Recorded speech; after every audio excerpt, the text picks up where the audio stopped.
Hello and welcome. Week 2, we're going to talk about settings in sport management. Before we get into the settings, I want to just give an overview of what's going to happen this week. First of all, settings in the sport industry. That's what our topic is. I want to make sure that you are not only reviewing this PowerPoint, but digging into and taking a look at the front office sports as to see what's happening within the sports industry. There will be 2 discussion boards that will connect everything together. And your assignment for this week is the elevator speech. Each student will be allowed 1 minute to sell yourselves as the best candidate for a job. Specifically, I want you to look at a sport organization. I've given you a few options. Maybe you want to work as the community relations assistant for the Minnesota Twins, the MLB team. Maybe you want to be a marketing assistant for the local NBA team here in Minnesota. It's the Timberwolves. Otherwise, if you're looking for internships, maybe you want to get an internship with a minor league team like the Saints or some other sport organization. I also put a few options that are a little bit unique. Maybe you want to work for the Minnesota State High School League as a youth league coordinator, so working in their office or working with their programs. Or maybe you want to try something in sales and work for one of the local NHL teams, like the Minnesota Wild. What I'm asking you to do is a video where you talk and you sell yourself, no more than 55 to 65 seconds, so keep it within that window. There are also a few resources in your course site, so if you're not sure where to start, take a look at those and that will help guide you on that assignment. So what we're going to talk about is sport settings. We've got 4 different key areas that we will cover.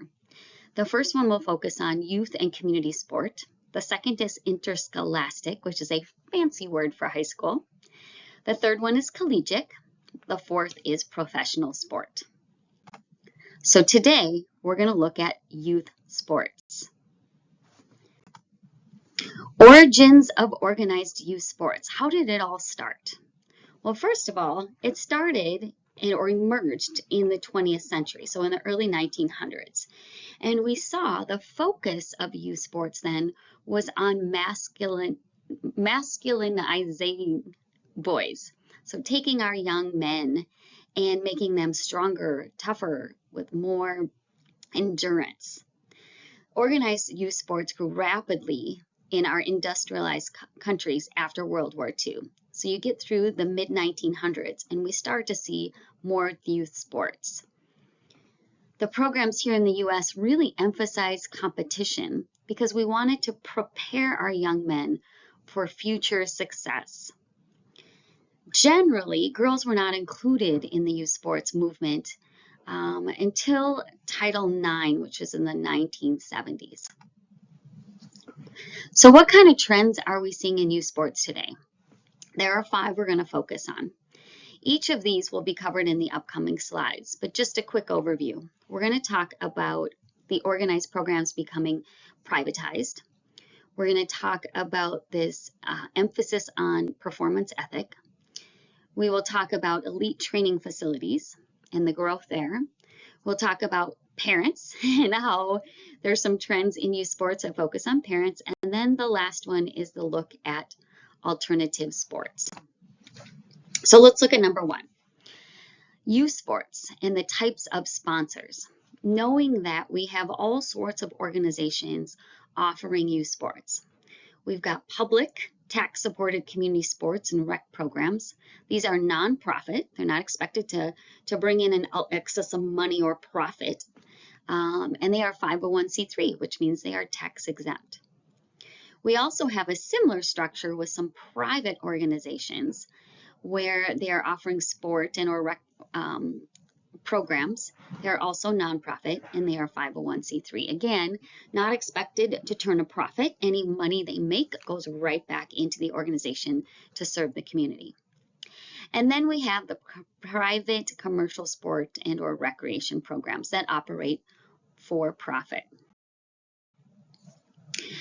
When we look at these, we know that they are offering different experiences. Some are informal, where they're offering sport, rec programs, a lot of action, get kids out there, burn off a little energy. It's all about getting the kids involved. Might have some challenging experiences, but at the end of the day, there's a lot of socializing and friendships, and those are some of the informal experiences and what they emphasize.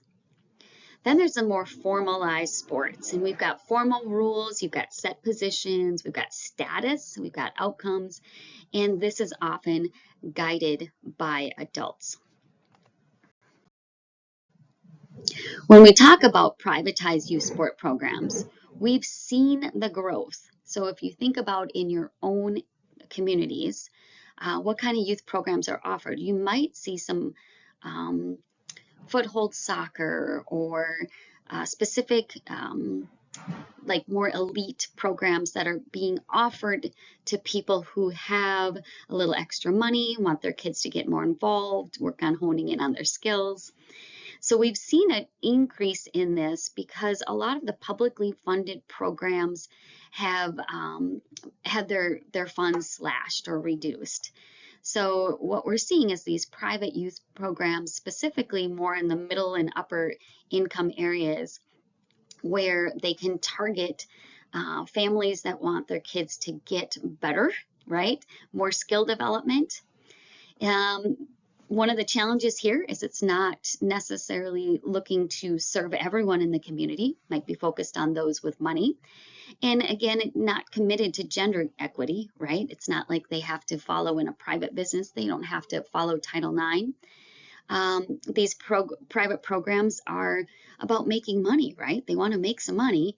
And so if there's more boys to be had in the market, they're going to focus in on the gender that would most likely want to participate and bring in more money. The second trend is the performance ethic. And this is that emphasis on measured outcomes. We want to see the quality of the sport experience to be better. And I want fun and the socializing maybe to go on the back burner. And instead, I want to see my child get better. So when they go to try out for the team, they have a better chance of making the team, the A team, not the B team, right? It's really emphasized again in those private programs, and it's related to parental notions of investing in their child's future, because we know in society that good parents put their kids in sports, and good parents know which camp to send their kids to, and good parents know how to have their kids ready to make the A team, right? Parents who aren't paying attention, right? Those kids miss out. So there is this ethic focused around performance. The third trend is really elite sport training programs. And again, common in these private commercial programs where we want our kids to gain material rewards through sport. Unfortunately, this starts to become a job, and I've had many students through the years say they remember when having fun went by the wayside, and all of a sudden it was a lot of hours, right? They almost were like working at their sport, and it was not necessarily a great experience. And so this starts to raise some ethical issues. Are we working our kids too hard? Are they becoming laborers, right? Should we be having them follow the labor laws? And then also, what happens with that adult-child relationship? So there's some ethical concerns when this push to this elite level comes into play. So here, a chance, if you've got your pause button, feel free to pause and just look over these questions, because what is the outcome of youth sports? So who in this class, who's listening, played an unorganized sport? Maybe lived in a neighborhood where everybody went out and played kickball, or you just grabbed the bat and played some baseball out in the backyard, or you went down to the neighborhood park and played some sports. I mean, unorganized sports. Who played that, and what do you get out of playing unorganized sport? Again, feel free to pause, think about that. And then when you come back, let's look at the second question. Who here listening has played an organized sport? Someone who got into a league play or ended up being on an organized team with a coach, again, set rules, positions. Who played that? And what are the benefits? What did you get out of being part of an organized sport? Again, feel free to pause this, reflect on it, and come back when you're ready.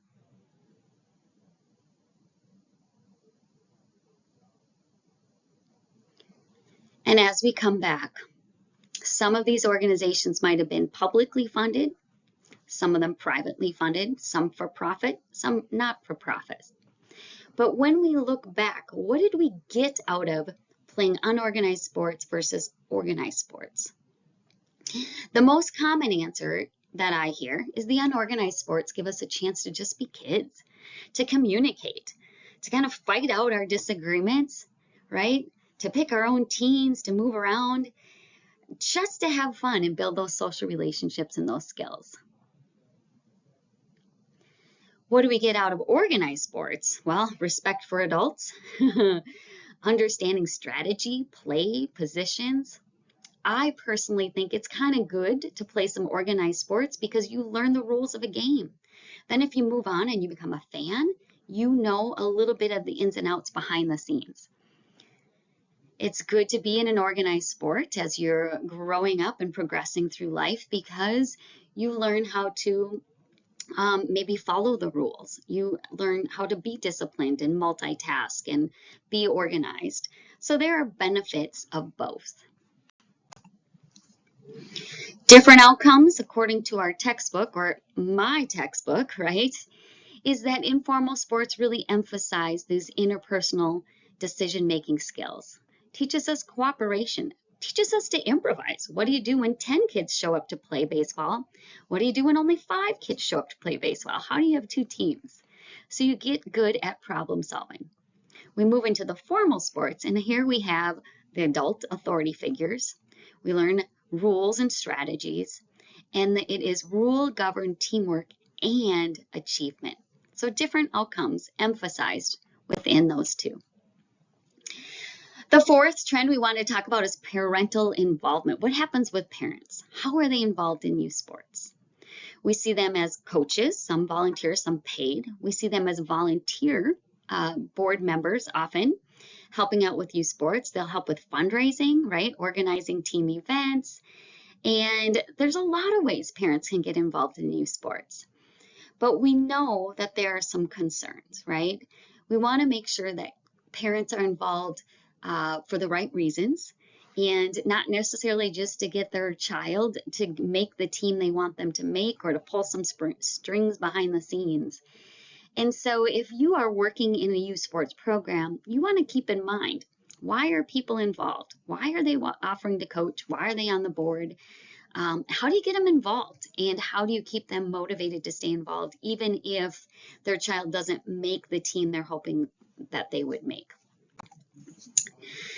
So there are some social changes that are related to the growth of organized sports.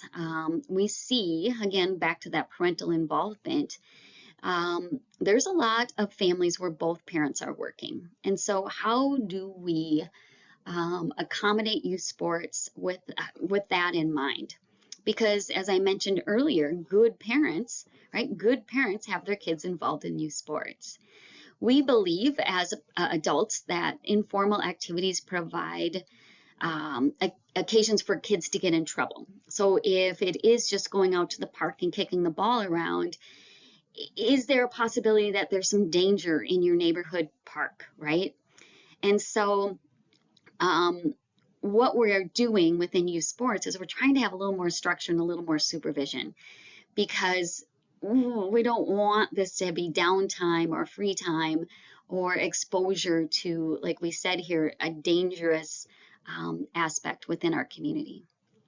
One other social change is this increased visibility of high performance in professional sports in society. Now more than ever, our kids, our youth in our programs, they see these professional athletes, they see these, what's going out in the world, the glitz, the glamour, the money, the lifestyle, the excitement, and that does impact our youth sports. The fifth trend is the new interest with the alternative sports. Is it true? I don't know. Research is showing that we've had these controlled youth sport programs, adults running them, and a lot of kids are like, I don't want to be a part of that. So they're going into um, being expressive and spontaneous. Maybe they're skateboarding, they're doing some other activities that are less structured and may have a higher injury rate or pattern of exclusion related to social class. So one of the alternative sports I wrote on here is like, you know how Red Bull sponsors some more extreme sport activities that are different, right? It's not your baseball, football, track. It's not those traditional sports. It's some of these other alternative options. So as I wrap up this, again, the first part of the first setting was youth sports. Just keeping in mind that we are seeing youth sports coming less from publicly funded entities and moving into private, which means they're going to be able to focus in on the group that's got the money and is willing to pay it. This performance ethics, so, a little more skill development. Number three, working on elite training facilities. Maybe you're looking for a job in youth sports and you want to work with elite athletes within youth sports. Look for one of these training facilities. Here in the series, we've got one called Velocity, right? Velocity Sports. A lot of our local youth pay a little extra money and they're a part of that. We've seen number four, parents being involved, good or bad. If you're going to work in youth sports, rein them in. Figure out how to get the most out of your parents because they might mean well, but sometimes they can get off track. And then, of course, number five, just this look at alternative sports and up and coming new things that are coming into the youth sports world and making sure that we're on top of those trends. So I've got a few reflection questions. And again, at any time, feel free to pause. My first question is, when do you think children are ready to play organized competitive sports? And why do you say that? Research has actually shown that prior to age 12, most children don't have the ability to understand competitive sports. They don't really understand, okay, there's a role and there's a strategy. Instead, you see them playing beehive soccer, right? So there's the ball, we chase it around, right? There's the puck, we chase it around. They need to learn how to cooperate, work as a team, understand their role, plays, strategies before they can learn to compete. So competitive sports, really we recommend that holds off to age 12. It's this third-party perspective. So, when I'm 8, 9 years old, I understand I have to chase the ball. I understand it's to get to the goal. But do I understand that if I just run and chase it, that it messes up what else is going on the field or on the court, right? So team sports require the use of that third-party perspective, understanding if you look over the whole gym, the whole field, the whole rink, right? That there is a group of people and pieces moving together in competitive sports. Next question. How does being in sports as a youth affect your family's relationships? Are we talking positive or negative? Again, feel free to pause, think about this, and rejoin me when you have some ideas. You'll note on the bottom it says sports can bring families together, right? Maybe you played in the Friday night football games at your high school, and your whole family came and sat in the stands, right? But we have to keep in mind in today's age that just because we're sitting together doesn't mean that we're communicating. I might be sitting on my phone because I could care less about your game, whereas I'm sitting next to our dad, and our dad is cheering the heck out of it, right? I might be in the same row, sitting right next to someone else in my family, but not having any communication. So good brings us together, but how do we build that communication? There's also the parental pressure, right? Kids might feel that what they're doing on the field really reflects and impacts their relationship with their parents. And then, of course, there's that last bullet point, which we touched on earlier, is parent labor, and how are we pushing our kids into specific roles and hours and sports that we think as a parent is the best, and how can we do better at not having these gender ideas about where work and family and kids and all of this fit together. So it could be good for the family. We also have things that we can do to improve it. Number 3, how do social factors influence youth sports? So social factors, like how does someone's income level, what part of town they live in, how does that impact youth sports? What about family structure, right? What if I'm in a family with a couple of kids and it's a single parent family, right? How does my gender influence youth sports? Lots of just social factor thoughts here. Reflect on this. Think about your own personal experiences. Pause the video, and when you're ready, come back in.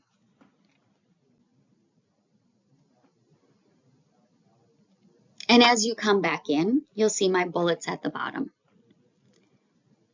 We know that participation opportunities in youth sports vary by social class, right? Think back to how much money it costs to have you in youth programs when you were 3 years old, 4 years old, 5 years old, 6 years old. And then add, maybe your parents decided they wanted to put you in one of those elite sport training camps, right? We know that encouragement can vary. Maybe you're a female, you grew up a little girl, and you were encouraged to participate in things like gymnastics and cheerleading, volleyball, and less in things like basketball, maybe hockey. I don't know. Did it vary by gender?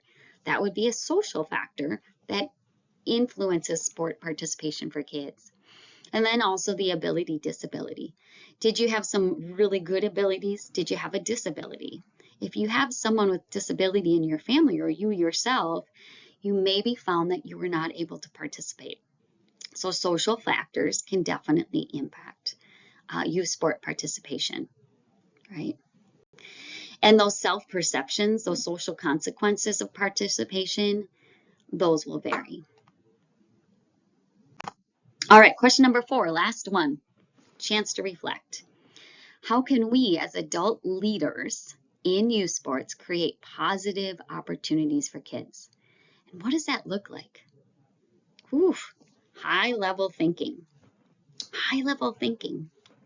If you look back at your experiences in youth sports, what did the adult leaders do that really made that impactfully just a great experience for you? You'll see I put the little high-level critical thinking needed here. This is important. This question. If you are thinking of you working in recreation, youth sports,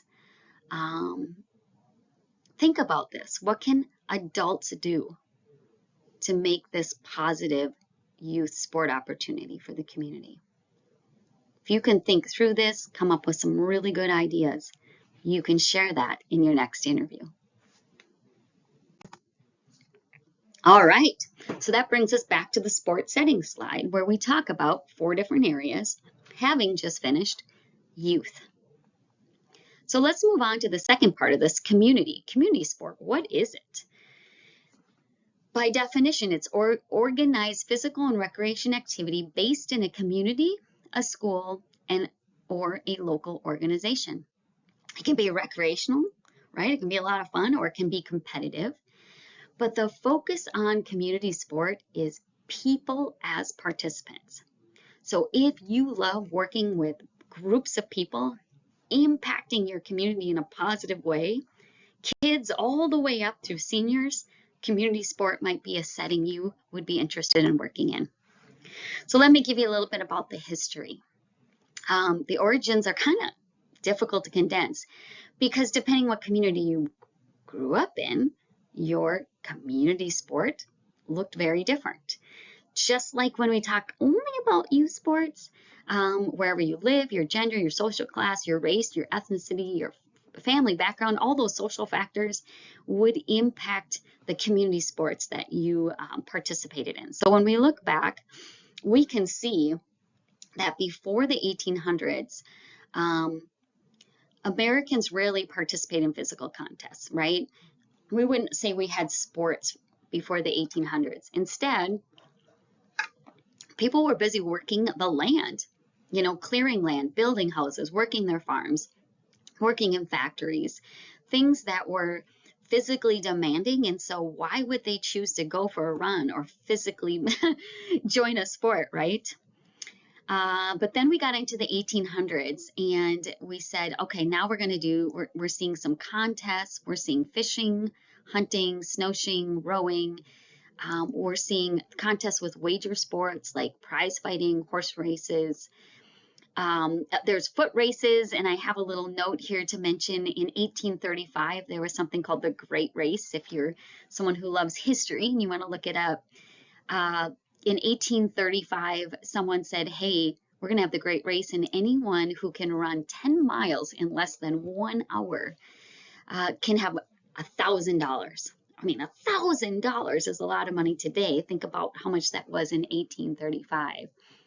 So they did the Great Race, and Henry Stannard, a farmer from Connecticut, he joined the race. 20,000 people came to watch, and he finished in 59 minutes and 48 seconds. He did it. He did it. He did it by 12 seconds and won $1,000. So that's where you talk about wager sports, right? We also saw in the 1800s some of these voluntary clubs where men, middle class, upper class men would come in and they would have elite membership, but you'd see things like curling, cycling, cricket. And then there would be some social events and some competitions, friendly competitions between the groups. So a little bit of community sport, a little bit of history, but again, depending where you lived and what your gender is, what your social class is, you may or may not have participated in these things. So then we get into the 1900s and we see sport starting to grow. Physical activity, yep, people starting to get more involved. Our jobs became a little more sedentary, and we had this opportunity to see, what do we want to do to blow off some steam to be physically active. So the government started committing money to local, state, national parks, recreation facilities, open spaces. We saw in 1906, we saw the Playground Association for America say, we need to have open space with focus on play and leisure and playgrounds in communities. We also saw AAU and other private clubs, school groups focusing on sport and competition, and all of these entities coming together, providing opportunities for sport and recreation in our communities. So why do we have this? So when I think of community sport and rec programs, I often think of like Park and Rec, right? Why do we have Park and Rec? Why do we, within our communities, pay in tax dollars to support things like parks and playgrounds and activities within the community?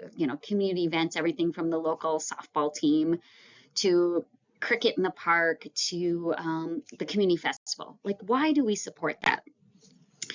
Well, there's 3 key benefit areas that we'll look at, and one is quality of life, family life, and then the sense of community or social capital. So when we look at quality of life, I think especially in this area of our academic world, kinesiology and sports, right? We value the physical benefits. Even if I am a 4.0 amazing student, if I don't feel good, right? If I don't physically, wake up and feel good in the morning and able to participate in my classes or work or whatever I have going on, my quality of life is not so good. So quality of life is important, and having community sport and recreation can help the physical benefits and bring that into your community.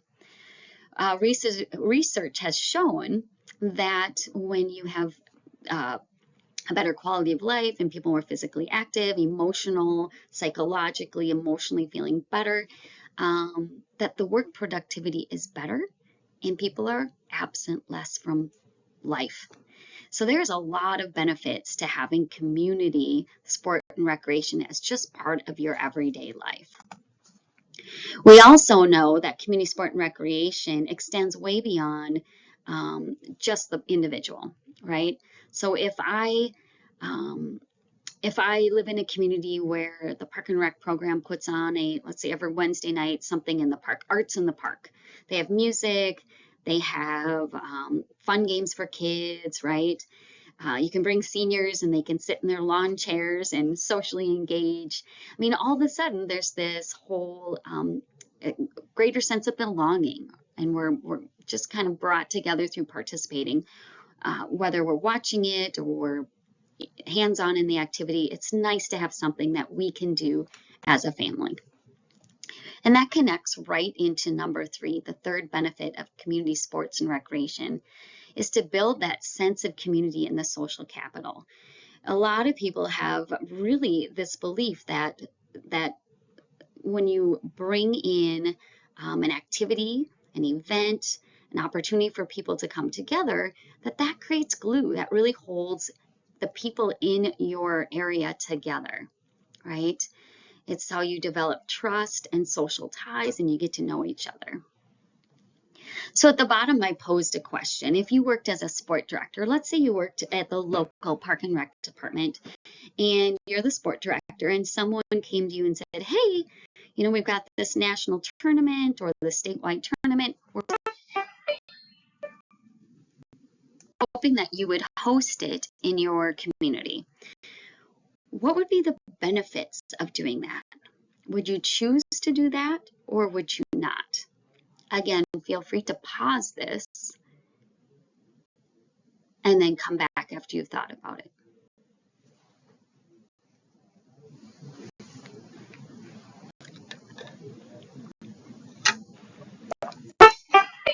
Right, well, thanks for thinking about it. I'm hoping what you would say is there's quality of life, right? There's a sense of belonging. It builds social capital. It helps bring families together. Lots of benefits to hosting a tournament in your city. Also, there's economic benefits. People are going to drive in from out of town to buy gas and food and stay in hotels. They're going to visit your local community. It's going to get exposure. You as the host, you're going to make money off of maybe gate fees and parking and concessions. So lots of benefits coming into our town. Just some examples of community sport organizations. We know there's private groups that provide basically from the cradle to the grave, so newborn all the way up to seniors. The YMCA offers programming. The YWCA offers programming for communities. Private country clubs, they might be a vital part of your community. I also put Boys and Girls Clubs of America. It's an organization I worked with in the past, very much grounded in the community, trying to figure out how to bring people together. I mentioned Park and Rec. These are some publicly funded places down below. Schools, community education, community centers, and you might even think of your own communities and some of the organizations that exist that bring in sport and recreation opportunities. They might be offering things like adult classes. I just was over at our Ella Baker Center this week here in Minneapolis, visiting one of our alumni, and he was running guitar classes, Spanish classes, Tai Chi, kickboxing, all sorts of adult classes right there at the community center, and he's running it through a community education program, so through the schools. There's leagues, there's tournaments, and then maybe you could shift and say, instead of just adult, we want to offer some youth programs, some classes, leagues, clinics. Some of it can be competitive. Again, recreational, after-school programs would fall into this category. Also, I love this idea of what can we do that's family or multi-age. We can do community events, right? We can offer camps. We can have instructional and safety clinics. Thinking back to that sense of belonging and bringing people in the community together, building relationships, building trust. Wow, you can do that through community sport and recreation offerings. So then again, I pose this question. Would you want to work in community sport and recreation? Why or why not? What are some of the challenges you see with this specific setting? Reflect on the questions. Feel free to pause. And when you're ready, advance to the next slide.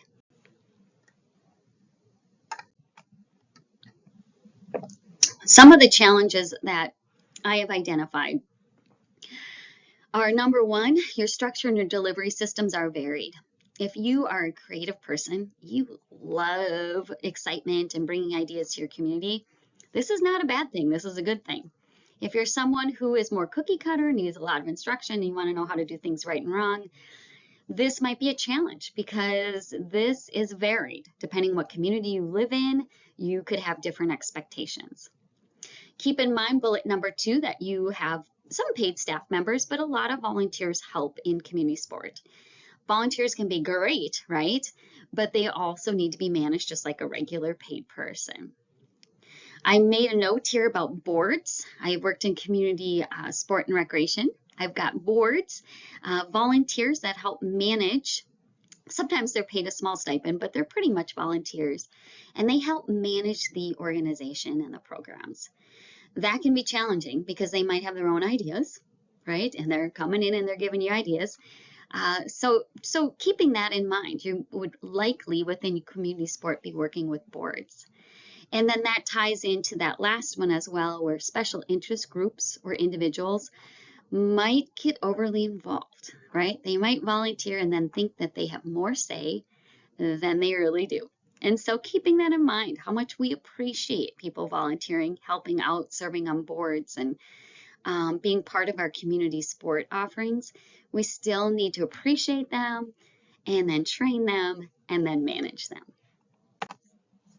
So the conclusion, community sport and recreation, millions of participants, tons of growing numbers, right? If you are looking for an area to work in and you're not sure, check out community, because there are a lot of positions in Park and Rec, in YMCAs, in YWCAs, in Boys and Girls Clubs, in all of these different community ed, right? There is challenges. We have to make sure we're giving access to a variety, diverse population. We have to manage volunteers. We have to look at finances, financial vitality. We need to look at our mission statement, the goals, and how we're aligning with with those in what we do each day. Just lots of things you have to keep in mind when you work in community, because you do work for and represent the community, right? So it's important. Pay attention to what your participants need, what they want, and then stay ahead of those trends. And that wraps up number 1, community and youth sports. Bringing us to number 2. As we move into interscholastic, remember that's a fancy word for high school sports. A little bit on the history. We can trace back high school sports or interscholastic sports back to the late 1800s, right? So it has been around for a long time.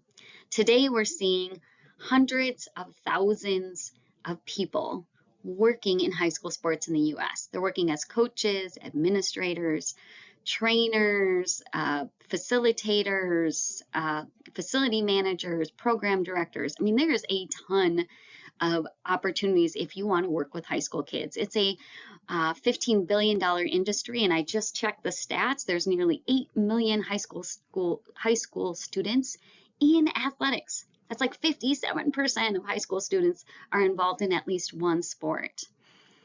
We know that the high school administrators, those who are coaches, they really get to play an important role in educating and socially developing our students, right? What an amazing opportunity. If you want to help shape lives, and even as you look back to your high school years, gosh, wow. Join in interscholastic sport. Be a coach, be an athletic administrator, be a facilitator, be a programmer, someone, and help shape these high school kids as their brains are developing, not just the physical development, but the physiological. All right. Another note at the bottom is that, I don't know if I can move my picture here. Whoops, nope. The note at the bottom of the last slide just simply said that we are not just focused on sports. We have a lot of high school activities that students are involved in. And when you say 57% on sports, and then you add another 25% that are involved in some other activity, it's the majority of high school kids that are getting involved in activities that we as sport management professionals can help be a part of. So the current status is we've got some real traditional sports listed: baseball, basketball, cross-country running, soccer, golf, football, swimming and diving is popular, tennis, track and field, volleyball. No surprise there. Traditional sports that we're seeing offered within high schools, middle schools, and high schools. But we're also seeing this growth in the niche areas. Things like dance and rodeo. Wrestling has grown in popularity, crew, badminton. I love water polo. I love the idea of having a kayaking team if you happen to be a school near water. Bowling, lacrosse. If you look at statistically, one of the big growth areas and opportunities is walking clubs. So if you were hired to be an AD at a high school and they said, oh, you know, we want 57% of our kids involved and we're at 30%, what can you do for us? You could say, well, gosh, we've got the traditional sports. What niche sports could we add that open up more opportunities? And another thing to keep in mind is, as an AD, we're often termed activities directors, not just athletics directors. And so being part of your high school league administration, you can go outside of the traditional sports and think about other activities kids can get involved in. It might be theater, it might be, like it says here, dance. It might be speech, drama. It might be suicide prevention clubs. It might be Students Against Drunk Driving, right? What other activities are kids looking for to be a part of that you can take your participation from 30% to 50% through sports, and then add on these other activities and get it back up to the national level. Just a note, here in Minnesota, we have the Minnesota State High School League. It started in 1916, so over 100 years ago, and it does govern athletics and non-sport activities for the schools within the state. We've got 500 schools that are members, and our current director as of 2023 is Eric Martins. Each state has its own high school league, and each of those high school leagues is part of the National Federation for High Schools across the United States, so the National Federation of High Schools Association. Again, if you are thinking about jobs and what you can be a part of, you might say, well, I want to work within my school, or you might say, I want to get involved at the state level, or you may want to get involved at the federal level.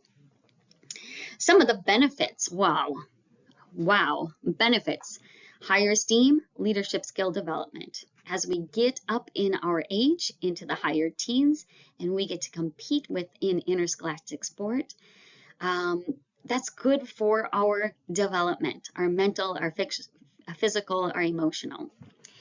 The educational benefits: we know student athletes have better GPAs than the random student, right? The average student doesn't have this carrot of playing time or being part of a team to keep them with a higher GPA. Again, the physical fitness, we've got competition, and I could put competition as a good thing, right? Want to have a little competition, want to have a little motivation. If it gets to be too much, right, then it might drop down to the challenge list below.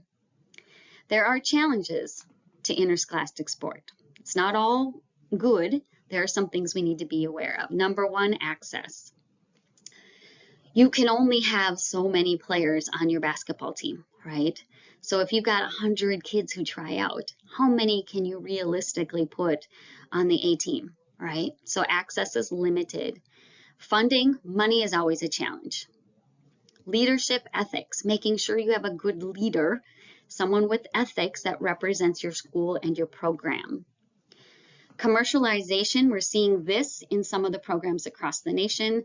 For example, down south with some of our high school football teams, we have seen sponsorship, we've seen privatization of funding coming in and almost some commercialization of the specific football programs, and just making sure that we're treating this as still kind of an extension of youth sports, and keeping in mind the benefits.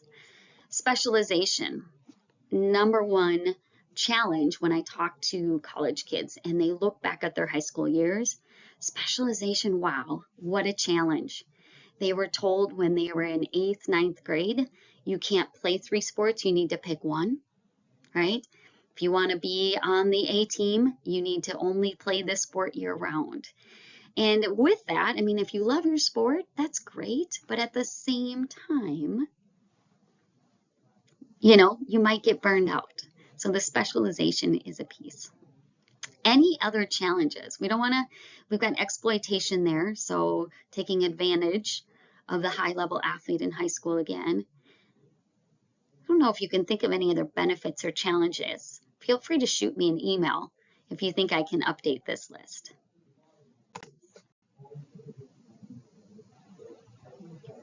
All right, so that is our sports setting, interscholastic. So we went through community and youth first, interscholastic second, and now we'll move on to the collegiate athletics. I'm going to start with a quiz. Feel free to pause this slide and write down the answers to these 5 questions because we will come back to these 5 at the end. The first question is, in the late 1800s, most college sports were run by who? Who ran college sports in the late 1800s? Second question, what is the only college sport that was invented on a college campus?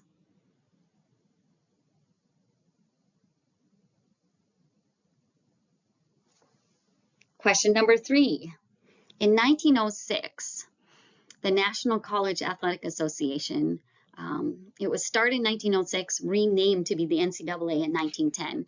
It was formed, but what was it formed in response to? What was going on that created this need to have a governing agency over college sports? Number 4, true or false? College athletics, can it be sometimes social? Can it be recreational? Can it be competitive? True or false? And then number 5, true or false? The 1900s, okay? And remember, 1906, we saw NCAA. Did it bring about professional coaches, specialization, and an emphasis on winning? True or false?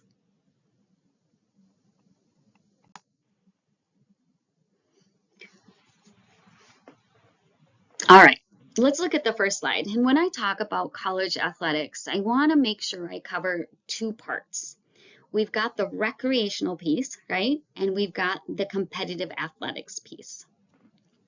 If I focus on campus rec, it's campus recreation, intramurals, it's sometimes called like team leagues. There's a lot of opportunities in this area. If you love being a college student or you love being around college students and you like being active, maybe you weren't competitive on the team, but you played in leagues, you worked out, you always had kind of this healthy, active lifestyle. You may want to look at some of these. I've got 6 different schools listed that have campus rec programs. And it is surprising. If you Google this, let's say, for example, you Google Anoka Ramsey Community College, number 5, you'd be surprised to see the amount of recreational and intramural activities they offer on campus. And they need a full-time director. They need a coordinator, right? They need people to oversee and manage these programs. So if you want to pause and spend some time to look these up, I think you will be pleasantly surprised at the number of really cool, enriching programs that are run at the university level that have nothing to do with the competitive college athletics area. So now that you've looked up and you've explored campus rec a bit, let's flip to that other side, which is the competitive collegiate athletics. As we look at the history, we can see the first competition was a rowing contest between Harvard and Yale. There's a picture on your screen in 1852. It was highly publicized and it brought recognition and attention to the schools. It gave young men an activity. They were entertained. The students came out, the community came out, and again, there was recognition for the university, which was a good thing. We know that college sports can coincide with our community values. They provide the opportunity to better understand societal issues. So when you look at a specific university and you look at their athletics programs, we are looking at how do the values within that athletics program align with, match with what the university has going on. Opportunities, diversity, equity. What about excellence and integrity, right?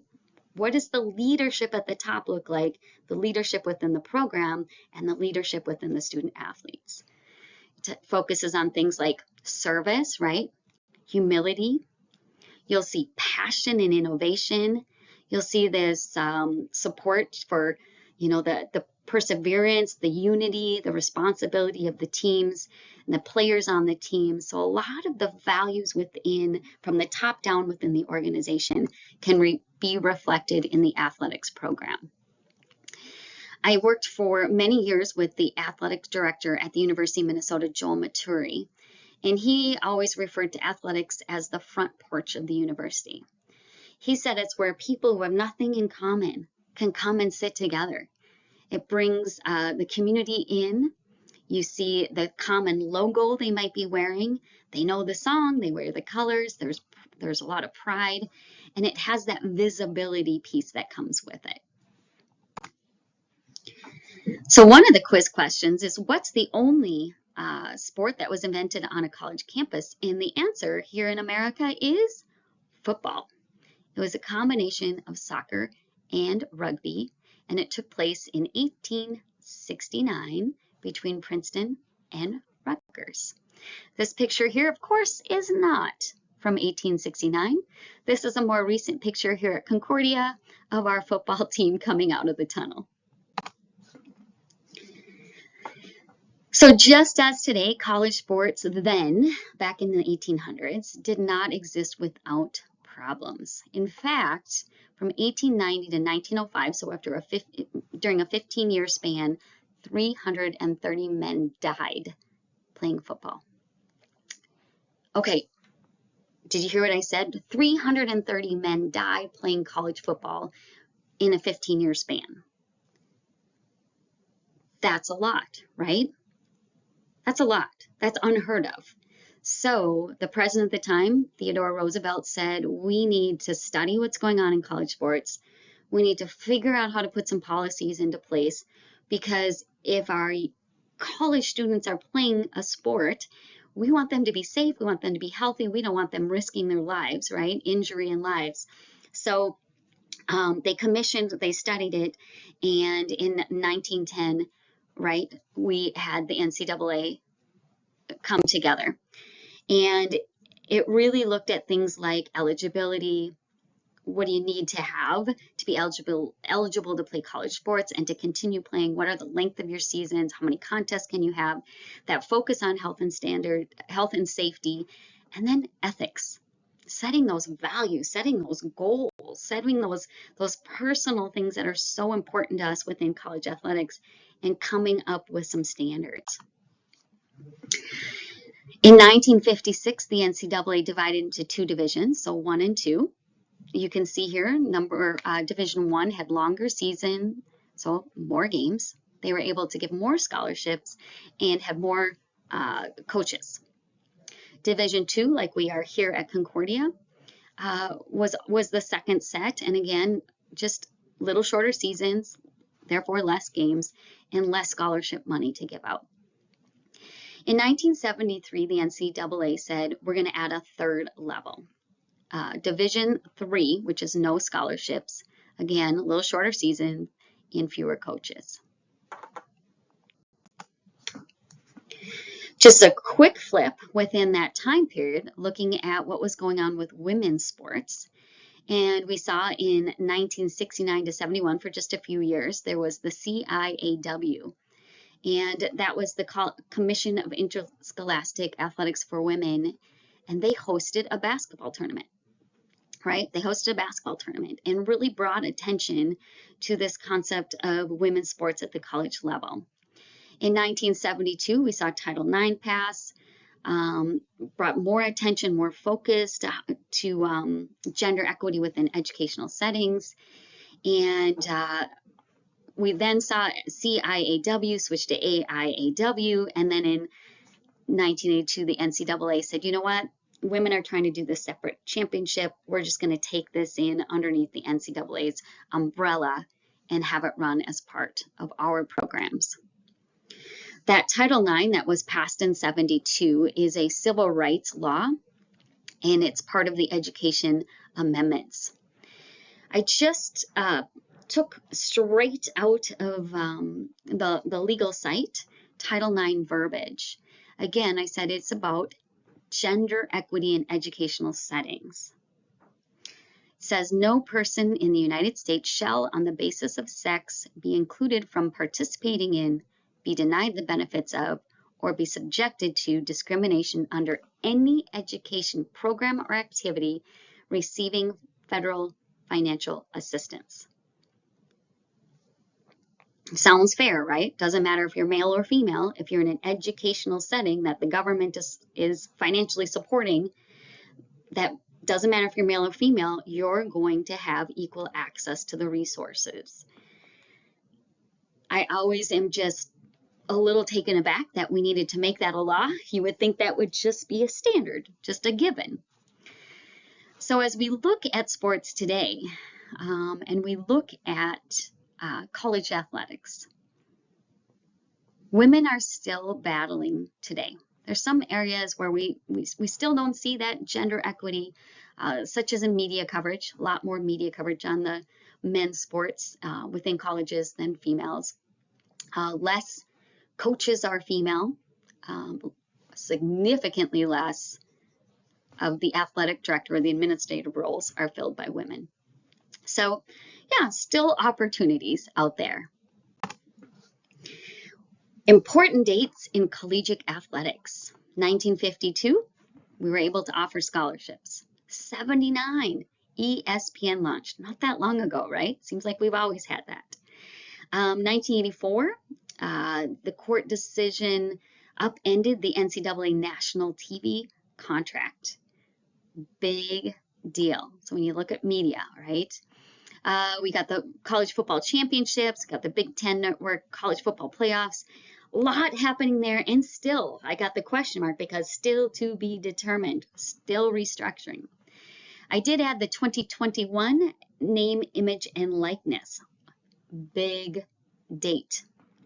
Enabling high-level, high-performing athletes within the college setting to make money off of their name, their image, and their likeness. It's not pay to play, but it is a way to generate revenue. Important date. So back to the quiz. Pull out your answers. Let's see how you did.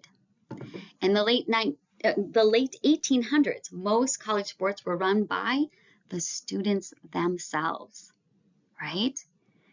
The only college sport invented on a college campus was football. In 1906, we started organizing college athletics, named it NCAA in 1910, and it was formed in response to football player deaths, so health and safety of our students, right? Can it be recreational and competitive? Yes. Number 4 is true. We have campus rec programs. We have the competitive athletics. And number 5, what happens when we brought in the NCAA? We started to organize. We had policies. We brought in professional coaches. Yes. More specialization. Yes. And an emphasis on winning. True, true, and true. Which brings us into our last setting, which is the professional sports. So we've been through youth and community, interscholastic, collegiate, and we'll end with professional sport. Professional sport is any form of sport for which the athlete is compensated. salary, bonuses, or reimbursement for expenses. By definition, this can be a team sport, like the NFL. It can be an individual sport, like a pro golfer. The timeline, just quickly through this, we can go all the way back to 776 BC with the Olympic Games to see professional athletes getting paid and compensated. In the mid-1800s, individual athletes started getting paid here in the US, right? And then in 1869, team sports, and teams started getting compensated. Not that long ago, NHL came first, NFL came second, NBA in 1949, and women pro sports started in the 1940s as well. In 47, looks like I got my dates out of order there, 47, African Americans were allowed to play in the sport leagues. WNBA did not start till 1996, 50 years after the NBA. Reflection question. Pro sports play a powerful role in many people's lives. Do you agree? Do you disagree? What role do professional sports play in your life?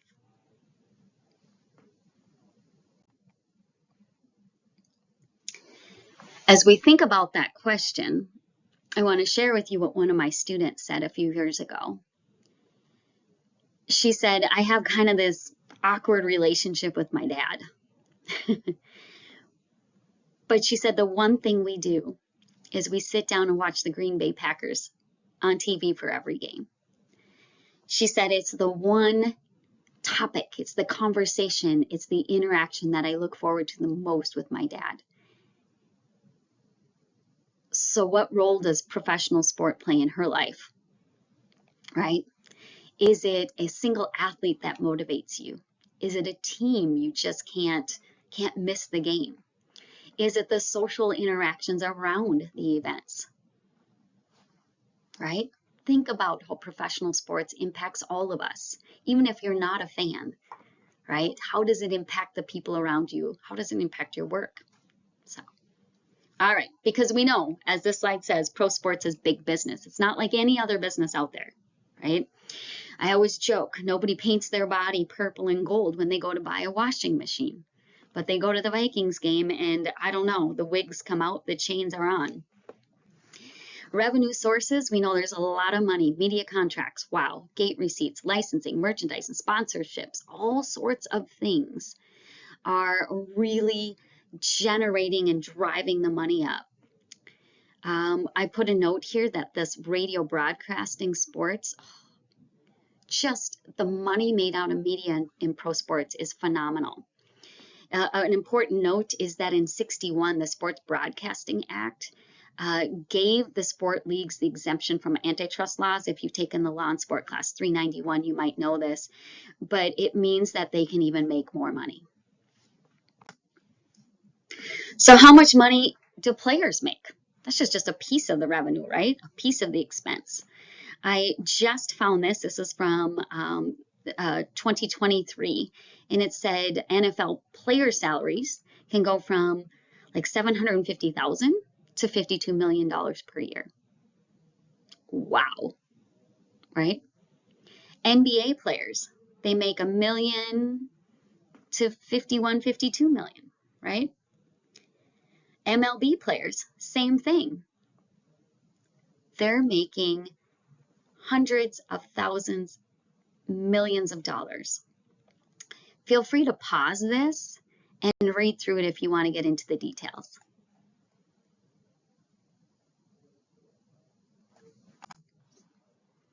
I also found this slide I thought was really interesting. Again, professional sports is big money. Feel free to take this link and dig a little deeper because it's a great article. But it basically goes through the top 10 highest paying sports in the world. This article again is from 2023.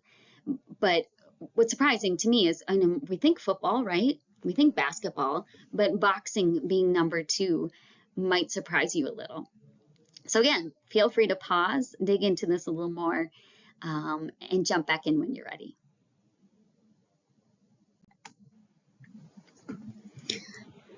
I wanted to touch on the 5 trends that are going on in professional sports. And as a sport management major, someone who wants to work in the sporting field, it's important to, number one, look at big data. If you like math, and maybe don't like math, but you like statistics around sports, getting some classwork, a minor, a double major that brings in analytics is an excellent idea, because big data is changing sport management. It's changing how we treat our fans. It's changing how we schedule the concession stands. It determines when gates open and close. It determines sponsorships and how much we can charge for them. I mean, data impacts who pitches, how many minutes a player gets. I mean, data is driving the decisions. If you think about Moneyball, the movie that came out a few years ago, and you were intrigued by it, analytics is an area of sport you may want to look at, because that is a trend. The second trend is these smart arenas. Professional sports builds billion-dollar arenas, stadiums, and they are smart. They are technologically connected, right? And they are tracking, again, what we are doing, when we're doing it, how we're doing it, and that data is being collected.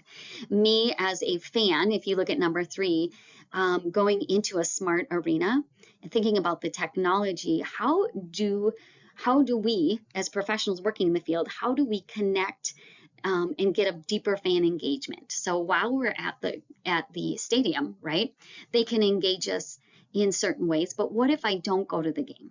How do they engage me as a fan watching the event from home? Another trend is looking at the technology for sponsorship and integration. If I were selling a sponsorship package to a potential corporation, right, and I wanted them to give me $1 million a year for the next 5 years, I would have to say, here is the exposure you will get.